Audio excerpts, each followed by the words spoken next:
이처럼 아동학대는 계속되고 있지만 정작 가해자인 부모를 처벌하는 건 어렵습니다. 때리다 아이가 숨져도 아동학대 치사죄는 보통 5년 이상의 징역이 전부거든요. 결국은 이 아이가 가해 부모에게 돌아갈 수밖에 없는 현실적인 이유가 크기 때문입니다. 박자원 기자가 보도합니다. 지난 2015년 광주에서 딸의 입등을 수차례 때리고 담뱃불로 다리를 지진 20대 엄마에게 내려진 처벌은 징역 1년에 집행유예 3년. 생후 7개월 된 아들을 바닥에 던져 두개골 골절과 뇌출혈 등을 입힌 20대 엄마에게 선고된 형량은 징역 1년 6개월에 집행유예 3년.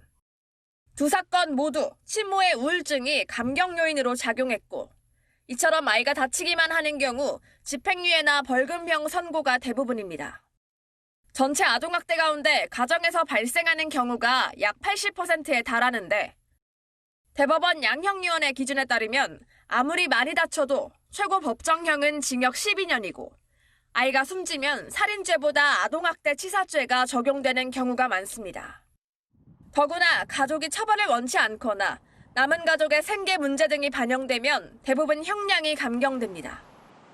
법조계에선 낮은 처벌이나 부모의 안일한 인식도 문제지만 사건 이후 아이를 가정에서 분리하고 보호할 사회적 장치가 우선돼야 한다고 지적합니다.